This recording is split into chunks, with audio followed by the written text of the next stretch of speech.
I'm not going to sugarcoat things. It's not super fun for most people to be on Instagram right now. Views are at an all-time low, reach and engagement and growth are also really tough to come by these days. In fact, according to a recent study, 70% of people say that their views have significantly decreased over the last few weeks. So I want to begin today's episode by telling you that you are not alone and that for pretty much everyone, it's tough sledding right now on Instagram. It's really tough sledding on pretty much every social media right now. And I say that just so that we can have realistic expectations for our account, our views, our reels, and all of that. I don't think it's fair to judge yourself compared to anyone else, or even to judge your own post's performance right now in the second half of 2024 to, let's say, 2022 or 2023.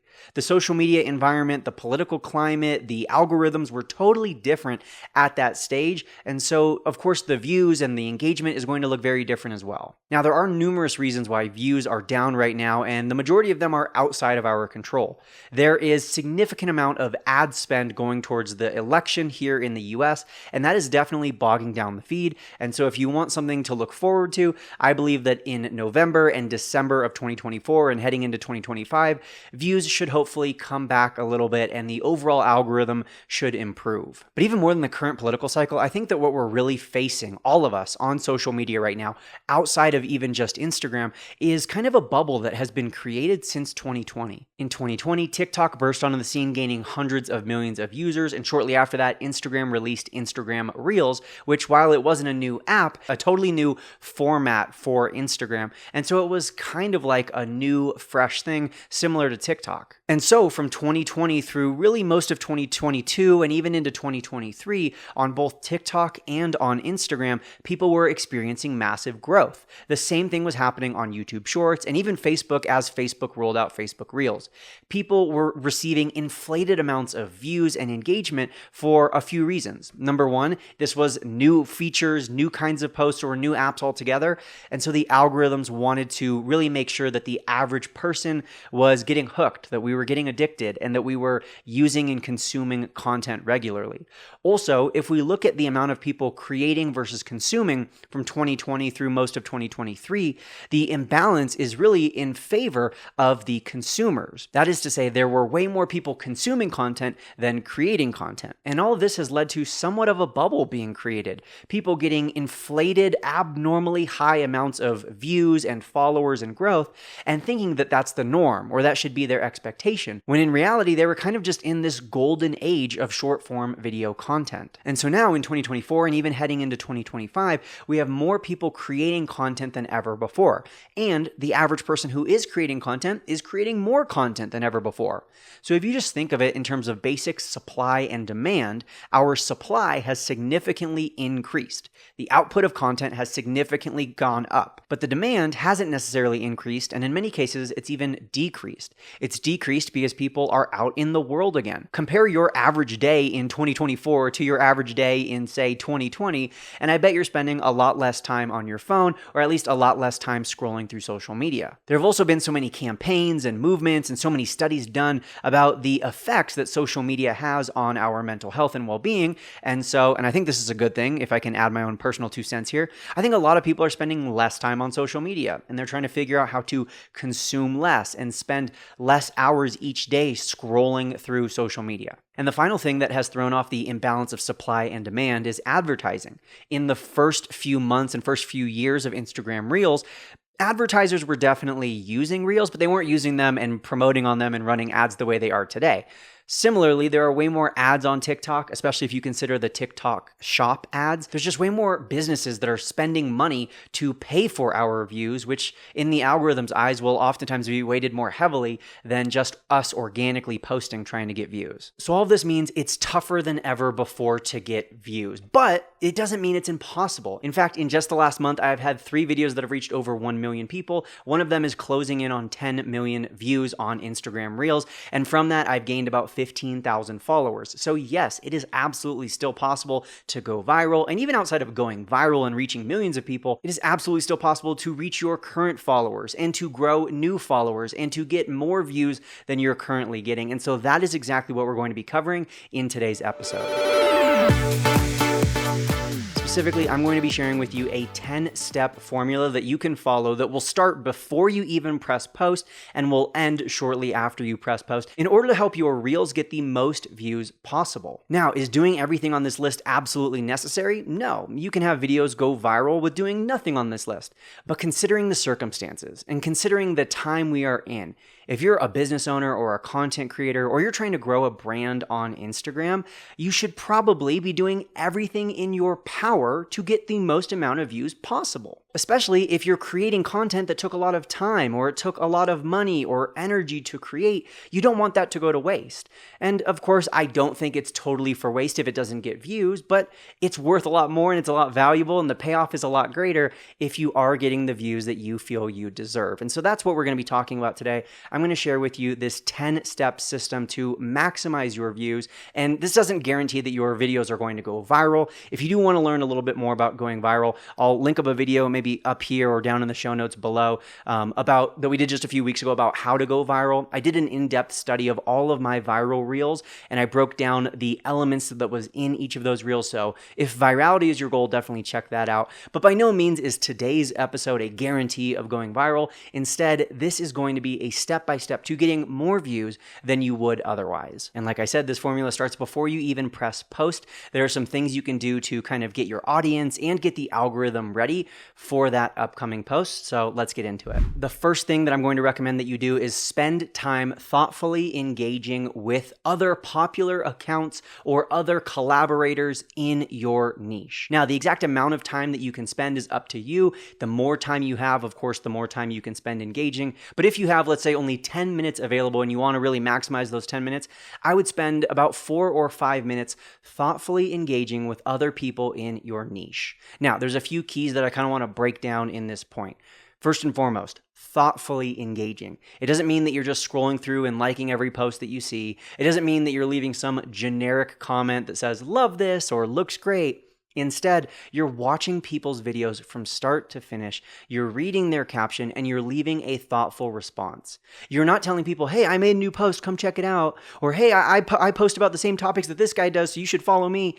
You're not siphoning and trying to steal followers. You're leaving thoughtful, engaged comments, showing that you are a true fan and supporter of other people in your industry.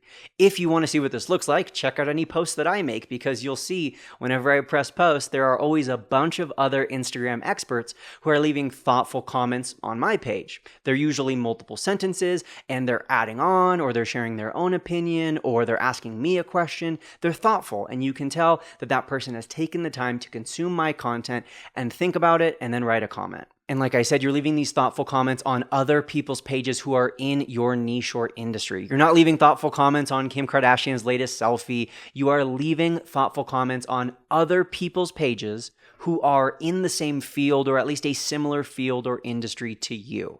Hopefully, this trains the algorithm to show them who your ideal audience is, what niche you are a part of, and maybe, this is not the goal, but hey, if this happens as a byproduct, this is a win.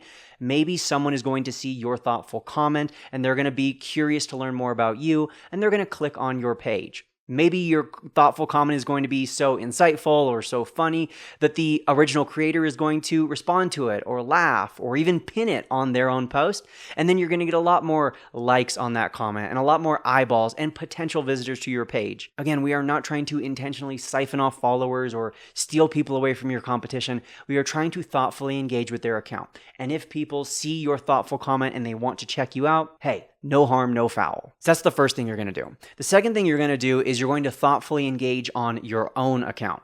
This doesn't mean that you're going to go back to your own posts and comment on your own posts, but what it does mean is you're going to go back to your old posts and look for comments that you may have missed. Because the people who are commenting on your post, those are your most engaged followers. Those are the people that are so close to becoming customers if they're not customers already.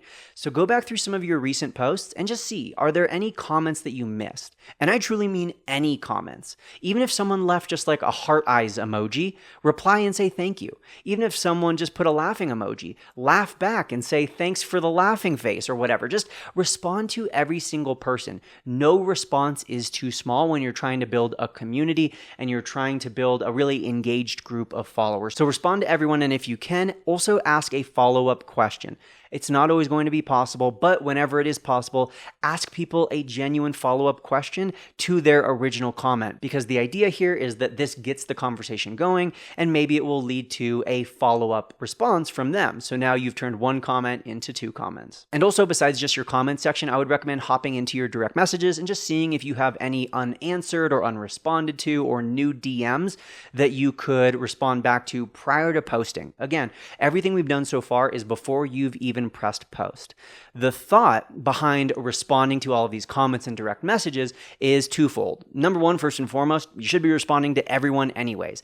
You don't have to. Of course, nothing is a have to, but if your goal is to get the most out of social media, well, then your goal should also be to respond to everyone and to make sure that no comment, no question, no direct message goes unanswered. So it's just a great way of serving people, treating them like people, and really making sure that they are appreciated for the time that they took to comment or respond or interact with your page. You can then interact with them. That's the main goal. But the second goal for this is this creates more engagement and more buzz around your account as a whole.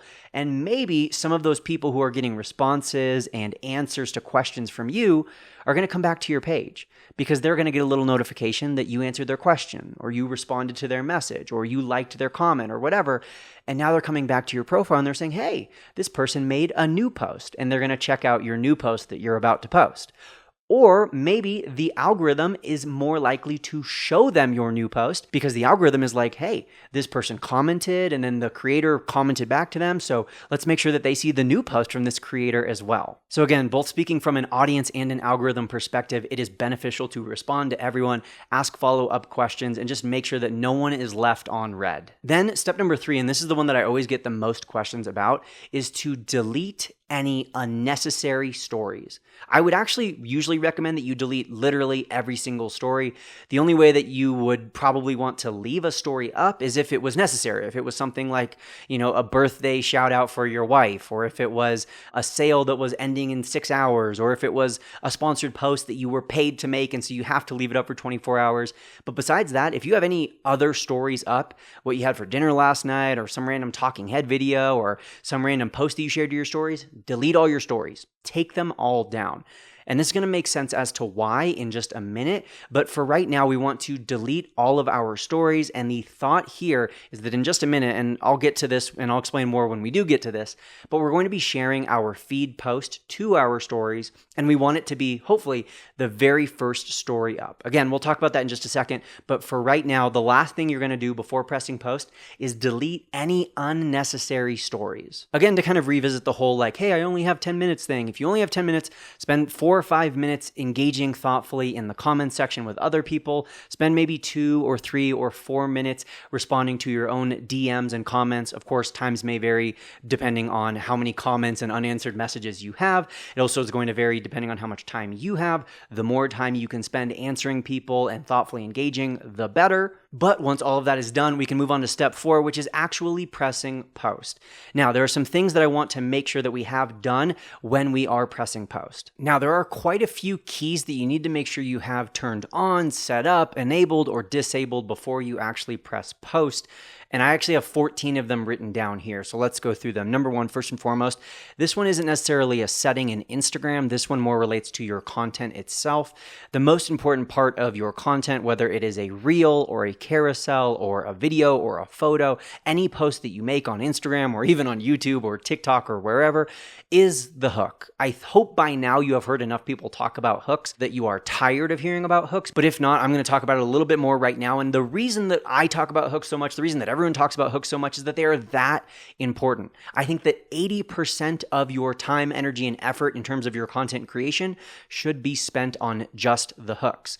Now, if you struggle to come up with engaging hooks, don't worry, I've got you covered. We put together a list of the 25 most engaging hooks on social media. We did an analysis of over 3,000 viral videos. We pulled out the actual words that were said or the text on the screen at the beginning of the video, and then we basically just ranked them. We tallied up and counted how many times were different hooks used, then we put that into a top 25 list and made it free for you. So if you want to grab that, it's in the link down below. It's again totally free for you to download 25 viral hooks that you can apply to pretty much any niche, because your hook is the most important part of your video. So that's step one, make sure you have a hook. Step number two is to add a location. Multiple studies have shown that adding a location to your posts increases your engagement. I think it partially artificially increases your engagement because many times spammers or bot accounts will look for people who are using location tags and then just go like those posts. But hey, even if you get a couple likes from some random bots or some random spammers because they're targeting a location, I think it's not going to necessarily hurt you. And I think that you're going to benefit way more if people are searching, like real people are actually searching in that area, or if you're someone who has like a physical location business, or you're geographically tied to certain regions. All of this to say, add a location to your post and it's going to do more good than harm. Number three, add any collaborators if you're collaborating with anyone else on this post, and tag anyone else who is in the post. Pro tip here, I like to tag myself in my own posts, especially if it's a carousel or a photo, because oftentimes people will find you on the Explore page, or they'll find you on the Reels tab where they're not already following you, and they'll be curious of, hey, who's in this reel, or hey, who's in this post? And if you have tagged yourself, you increase the likelihood that someone is then clicking on and visiting your profile. So little pro tip here, tag yourself in your own posts. My fourth key before you actually press post, this one is specifically for Reels, is to rename your original audio. So that way, instead of it just saying original audio dash Brock 11 Johnson, it will be named to whatever it is that you want it to be named. There's two different ways that you could name your reel audio. The first way that you could name it is if you wanted other people to reuse it. If that's the case, if it's like a short soundbite or some funny audio clip and you want other people to use this audio, then name it something that describes the audio. Maybe if there's like a certain phrase in the audio, or like maybe the first few words of the audio is something really memorable, name your audio after that. That way it can easily be found and it makes sense. The other school of thought with renaming your audio, and this one is specifically if you're creating an audio that you don't think other people are going to reuse, because let's say it's like a 45-second talking head audio of you talking directly to the camera, and the likelihood that someone else uses that audio on their reel is probably super low. So what you can do if this is the case is instead use your renamed audio as kind of like a call to action. I'll put something like, don't forget to save, or like this reel, or share with a friend. I'll add a little call to action to the audio space because the audio name will show up at the top of the reel, and it's just a little subliminal message that hopefully increases the likelihood that people engage. Number five, make sure that the audience of your reel is set to everyone and not just your close friends. Number six, make sure that profile display is set to main grid and Reels grid, not just Reels grid. That way you're going to maximize the potential views and reach of this reel. Number seven, make sure that upload at highest quality is turned on. And by the way, this would be a good time to check to make sure that you're on Wi-Fi, you're connected, and your Wi-Fi is running at the highest speed possible. Number 8, enable closed captions and translated closed captions. This one is huge. Number 9, allow people to download your Reels. Number 10, and this might be kind of confusing because it's kind of a double negative, but disable don't let others use this as a template. So there's a setting that says don't let others use this as a template.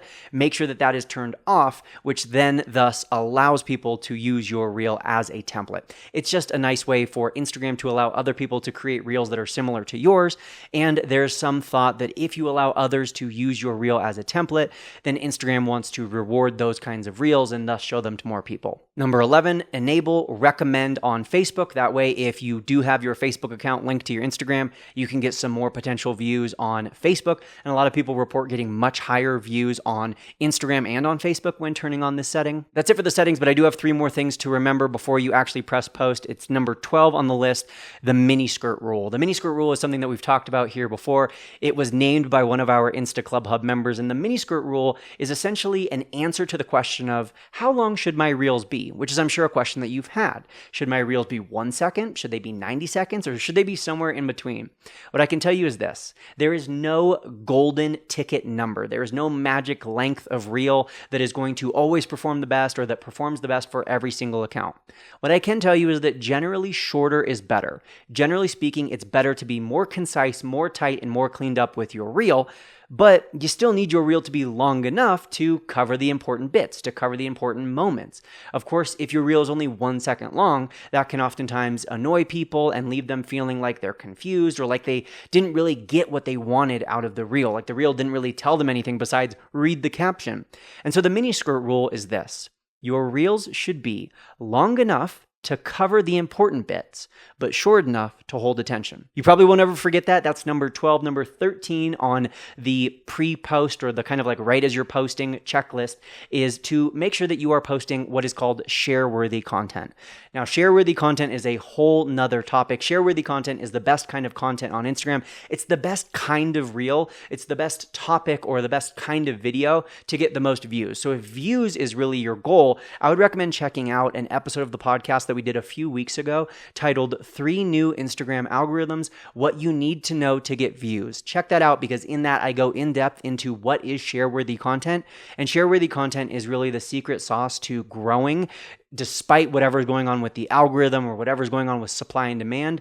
Shares are the secret. And so, of course, share-worthy content is how you achieve shares. So make sure to check that out. And then 14th, last but not least, when we're talking about your content, make sure that you end your post with a call to action. Now, when I say end your post, most people put their call to action at the bottom of the caption. Newsflash, if you put your call to action at the bottom of the caption, most people will not even see it or read it because most people won't even read your caption to begin with. So instead, I recommend putting your call to action in the actual video. Imagine like if you were watching this podcast or listening to this YouTube video right now, and I just put at the bottom of the description, don't forget to like this podcast. Very few people would even see it. But instead, if I put it on the screen right now, or I say it right now in the podcast, which I'm going to, don't forget to like this podcast. If you're listening on a podcast app, don't forget to hit subscribe. If you're watching on YouTube, don't forget to give us a thumbs up. I'm putting the call to action in the actual video. That way, the consumer, which right now is you, is more likely to actually see and or hear it. But all right, those are the 14 steps. I know that was a lot. That all was step number 4, which was actually pressing post on this new post. All right, now you have actually pressed post and the work is done, right? You can just turn off your phone and go about and enjoy your day. Not quite. Of course, you can if that's what you want to do, but the point of this video and the point of this entire episode is maximizing your views. So if you want to maximize your views, you're actually only halfway done with your work. And the work really starts, in my opinion, once you have pressed post. Now that your post is out in the world and it's visible to people, what are we going to do? First and foremost, we are going to comment on our own post. Well, that means we're actually going to press the little comments button and we're going to write a comment on our own post. And we are going to, in that comment, add 3 to 5 hashtags that are specific to our actual content and to our niche. And we're going to add 3 to 5 hashtags that are specific to both that post itself and to our account as a whole. So hashtags are definitely something that have changed over the last few years. Hashtags used to be essential for views and for going viral. Hashtags are far less impactful nowadays. But what I can tell you is that generally speaking, your posts aren't going to really be hurt by your hashtags unless you're using a banned hashtag, which you can check on Google to figure out if your hashtag is banned. But generally speaking, use 3 to 5 hashtags that are specific to your content. That is the post that you just made. Make sure that your hashtags basically describe that post.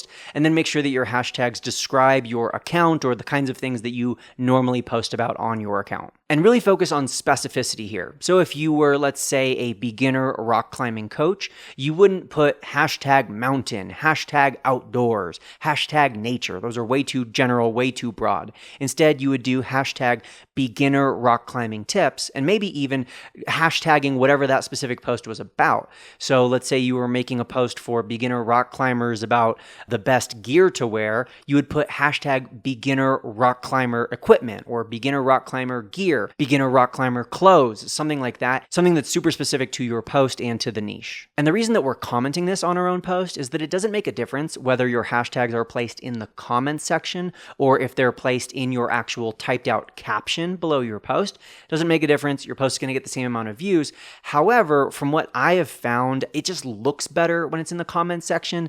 It's kind of like tucked away down there and it doesn't visually detract or take away from your caption. And so that's why I usually recommend putting your hashtags in your comments. But again, it doesn't make a difference in terms of post performance. Moving on now, step number 6 is to share your own post to your story. And we're doing this for 2 reasons. Number 1, if it's a reel, the views on your story count. So if someone watches your story and your reel is shared to that story, the view counts. Even if they don't click on the reel, even if they don't interact with the story at all, even if they only watch the story for 1 second and they tap on to the next story, that counts as a view on your reel.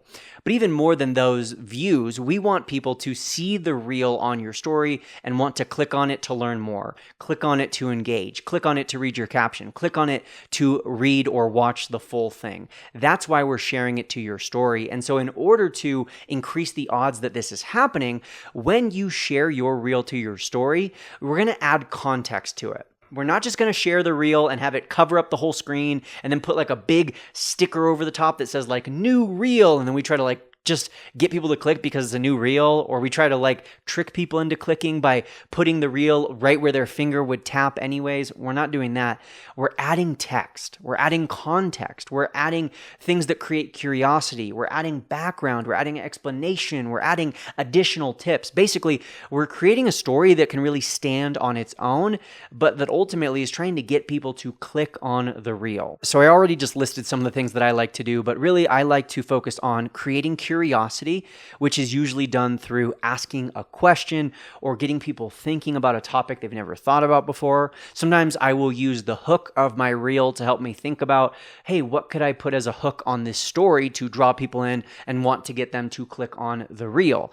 Maybe there's some sort of stat you can share. Maybe there's extra context you can give for the reel or extra tips that you can give for the reel. All of this is trying to get people to actually click on the post, because once they click on it, of course, they're that much more likely to even engage with it. Step number 7 in this process, in this formula, is to comment again on our own post. We're going to comment a second time on our own post, but this time we're not just commenting a list of 3 to 5 hashtags. We're commenting with some sort of question or some sort of like funny statement or like side comment, or we're adding context in a comment, and then we're going to pin said comment. So it's the first comment that people see. This is something that I do on almost every single one of my posts, and it's a great way to just break the ice, get the conversation going, ask a question that people can respond to, or maybe add some funny comment that your most engaged followers are then going to see. This could even be a great time to repeat your call to action or to add some additional tips or clarification for something that you wrote maybe in the caption. And again, going back to this thought of like 10 minutes or less, if you're someone who's really short on time, pretty much everything that we've done since posting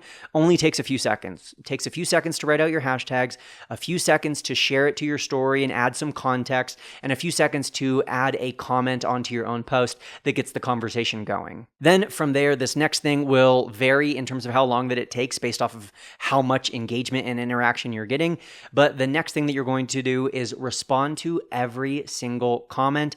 Of course, this is something that I recommend doing always anyways, but especially right after you post. Those first 10 to 15, even 30 or 60 minutes after you post are crucial for the long-term success or failure of your post. So right after you post, if you're getting comments and people are interacting, make sure that you are responding to them, that you're responding as fast as possible, and that you are responding with a question. Try it, and I know I said this earlier, but try your best to ask follow-up questions. It gets the conversation going. It treats people like people. It rewards them quite literally for interacting with you. There's this thing in relationship psychology that the Gottmans talk about from the Gottman Institute called bids. And bids are essentially when one person is saying to another person, whether it's in a romantic relationship, a friendship, a colleague, whatever, basically it's a bid for attention. It's a little comment. It's like when you're driving with your friend in the car and they're like, oh, look, a cow.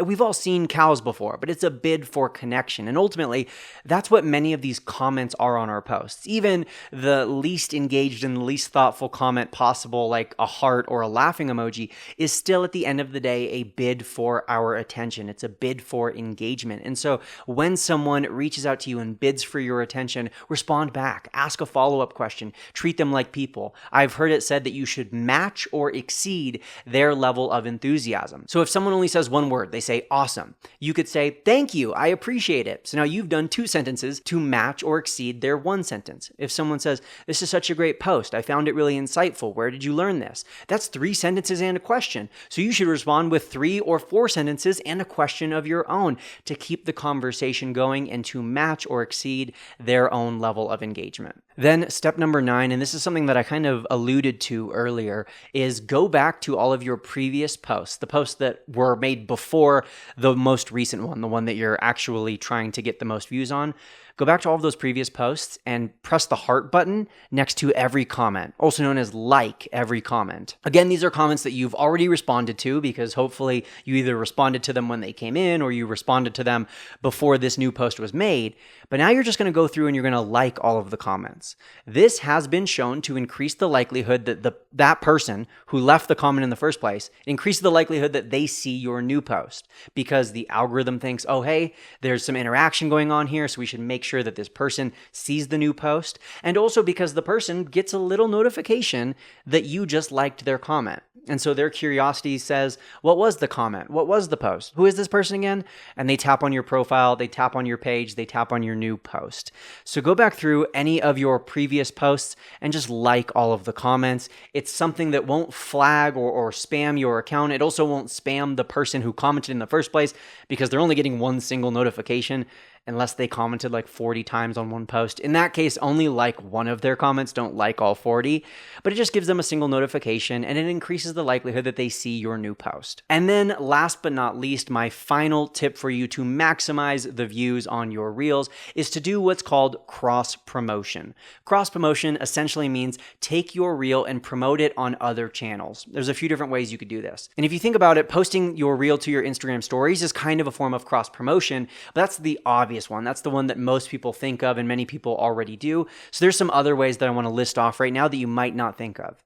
If you have a broadcast channel on Instagram, which if you don't, I highly recommend starting one. We've done an episode of the podcast a few months ago now, actually, all about broadcast channels, how to use them, and actually how to sell within broadcast channels and how to use them for business. But broadcast channels are awesome. I love my broadcast channel. I have like 7,000 members in it right now. And if I have a post that I really want to make sure people see, I will send it in my broadcast channel. The key here is, again, just like your Instagram stories, add context, create curiosity, ask a question, give background, make sure that it's not just like, hey guys, go like my new post, but give them a reason to actually want to. Then, of course, you could promote your new reel outside of Instagram. You could go to Threads or Twitter or TikTok or Facebook or wherever and post the link up there. You could shout it out. You should, again, add context or background or something that creates curiosity, but sharing your reel to these other socials, even if these other socials are small, even if you only have like 10 followers on Twitter or 15 followers on Threads, sharing your reel onto those platforms might equate to a couple extra viewers, and a couple extra viewers from a couple extra platforms could snowball into hundreds or thousands of more viewers on Instagram Reels. Of course, if you also have an email list or an SMS list or a contact list, you could definitely send out an email blast or a text blast to your list about this new post. I wouldn't recommend emailing your email list every single time you post a new reel on Instagram, but if you have a super important reel that you really want to make sure people see and you really want to make sure your views are at their absolute peak, like their absolute ceiling, the most views that you can get, you're getting the maximum amount of juice for your squeeze, then you could send an email to your email list with the new post. And then, of course, a lot of times people forget other Instagram accounts. So if you have an Instagram account for your dog, you could view it and like it and even share it to your dog's Instagram stories. Or if you like run multiple social media accounts because you're a social media manager, of course, check with the business or the owner that of the company that you're managing for. But I know people manage some of my social media accounts, and sometimes I see that they're going in and liking their own posts. No harm, no shame, no foul in that. If you want to use your other accounts, especially if they're other accounts that you actually own and they're not just accounts that you're operating, but they're actually accounts that you have started, heck, go in and engage with your own posts. And hey, sidebar, you can like your own posts as well. I like every single post that I put out there. The algorithm won't penalize you for that, and it's not weird at all. I know most people, I shouldn't say most people, I know a lot of people who have millions of followers who still like all of their own posts. So basically just be your own biggest fan, be your own biggest supporter, use your other channels to promote this new post and make sure that it's getting the most views possible. Again, I know it's tough sledding out there. I know it's challenging right now to grow. Things will get better. Things will improve. And if you follow the 10 steps on this checklist that I shared with you today, you will maximize your views. You will get the most views possible on your new post. Thank you so much for listening today. If you enjoyed this episode, don't forget to subscribe for more episodes just like this. And I will see you next week. As always, happy networking.